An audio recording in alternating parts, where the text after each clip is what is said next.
ប្រយ័ត្នឬខ្លួនលេងរួចអ្នកជំនាញប្រាប់មូលហេតុធំបំផុតមួយធ្វើឲ្យអាជីវកម្មធ្លាក់ក្នុងបំណុលវណ្ឌកក្រោយឆ្លងកាត់បទពិសោធន៍ជាអ្នករកស៊ីនិងជីវវិនិយោគិនអស់ជាច្រើនឆ្នាំបណ្ឌិតអោវីទូនាយកប្រតិបត្តិនៃក្រុមហ៊ុន Brandmaster Cambodia បានរកឃើញមូលហេតុធំបំផុតមួយដែលនាំឲ្យអាជីវកម្មជាច្រើនធ្លាក់ទៅក្នុងបញ្ហាបំណុលវណ្ឌកគឺការដែលគ្មានផែនការអាជីវកម្មច្បាស់លាស់ថ្លែងនៅក្នុងបទសម្ភាសន៍ជាមួយនឹង Business Cambodia លោកវីទូមានប្រសាសន៍យ៉ាងដូចនេះថាធ្វើអ្វីក៏ដោយត្រូវតែមានផែនការអ្នកដឹកនាំសហគ្រិនត្រូវតែមានផែនការអាជីវកម្មនៅក្នុងដៃហើយលោកក៏បានចែករំលែកនៅគន្លឹះពិសេស4អាចជួយការពារអាជីវកម្មមិនឲ្យធ្លាក់ទៅក្នុងបំណុលវណ្ឌក 1. រៀបផែនការត្រង់ចំណុចនេះលោកវីទូលើកឡើងថាអាជីវកម្មមួយដែលល្អគួរតែរៀបផែនការជាមុនឲ្យបានយ៉ាងតិចពី3ទៅ5ឆ្នាំហើយផែនការនេះទៀតសោតមិនមែនគ្រាន់តែគិតព្រៀងលេងៗទេម្ចាស់អាជីវកម្មគួរតែសរសេរគូវាឲ្យបានកាន់តែស៊ីជម្រៅកាន់តែប្រសើរអ្នកជំនាញរូបនេះបានបង្ហើបដែរថានៅមួយឆ្នាំដំបូងអាជីវកម្មអាចនឹងមិនដំណើរការតាមផែនការគ្រោងទុក 100% ឡើយយ៉ាងច្រើនវាបានតែ 70% ទៅ 80% ជាងអីគឺជាសញ្ញាល្អហើយលោកដល់ឆ្នាំទី2ទី3លទ្ធផលអាចនឹងបានដូចផែនការគ្រោងទុកចាប់ពី 80% ដល់ 90% ឡើង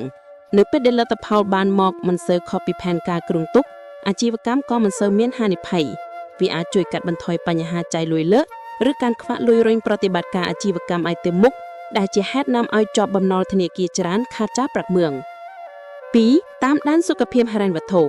លោកវិទូណែនាំឲ្យសម្លឹងមើលទ្រព្យសកម្មព្រមទាំងទុនបម្រុងនៅក្នុងអាជីវកម្មឲ្យបានទៀងទាត់ប្រសិនបើនៅពេលចាប់ផ្ដើមអាជីវកម្មមួយយើងមានបំណុលត្រឹម 30% ទៅ 40% វាជារឿងល្អ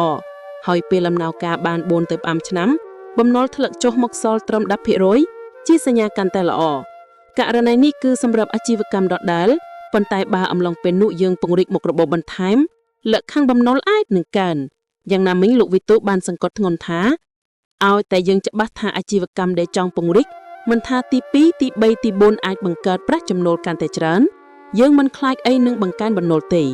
3. រកដៃគូបន្ថែមក្នុងករណីចង់ពង្រីកអាជីវកម្មញាតិជំនាញរូបនេះបានលើកទឹកចិត្តឲ្យជ្រើសរើសការគៀកោទុនតាមរយៈការស្វែងរកដៃគូសហការបន្ថែមលោកបានពន្យល់ថាពេលដែលយើងមានផែនការអាជីវកម្មច្បាស់លាស់និងដឹងច្បាស់ថាវាអាចបង្កើតប្រាក់ចំណេញបានมันខ្វះតែអ្នកដែលសប្បាយចិត្តក្នុងការបណ្ដាក់ទុនសហការជាមួយលោកបន្តថាការឲ្យមនុស្សចូលសហការជួយឲ្យយើងចំណេញបានគំនិតល្អសម្រាប់ការអភិវឌ្ឍអាជីវកម្មនិងចំណេញបានទាំងទុនបង្វិលឲ្យមិនចាយអត្រាការប្រាក់ថែមទៀតហើយដើម្បីបង្ការបញ្ហាពេលធ្វើការគ្នាច្រើនលោកណែនាំឲ្យរៀបចំបង្កើតប្រព័ន្ធគ្រប់គ្រងឲ្យបានច្បាស់លាស់បែងចែកតួនាទីទៅតាមជំនាញព្រមទាំងបញ្ចាយប្រាក់ចំណេញឲ្យបានម៉ត់ចត់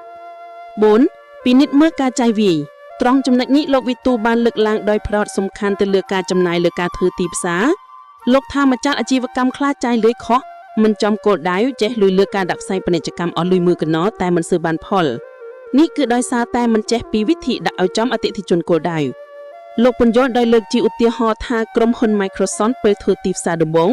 គេមិនបានទៅដាក់ផ្សាយលើផ្លាកប៉ាណូធំៗអីទេគឺគេសហការជាមួយនឹងសាលាដាក់ឲ្យប្រើប្រាស់កម្មវិធីរបស់គេឥតគិតថ្លៃជាលទ្ធផលគឺសិស្សានុសិស្សរាប់ពាន់នាក់ដែលជាអតិថិជនគោលដៅបានស្គាល់និងប្រើប្រាស់ Microsoft តាំងពីនៅសាលារហូតដល់បញ្ចប់ការសិក្សាជាមេរៀនធ្វើឲ្យយើងឃើញថាពេលដែលយើងស្គាល់ច្បាស់ថាអ្នកណាជាអតិថិជនគោលដៅយើងត្រូវតែរកវិធីចូលទៅរកពួកគាត់មិនមែនតើតែចាយលុយច្រើនទេគេស្គាល់ផលិតផលរបស់យើងទេចាយតិចក៏បានដែរឲ្យតែចាយត្រូវកន្លែងអ្នកជំនាញរូបនេះបានគូបញ្ជាក់ផងដែរថា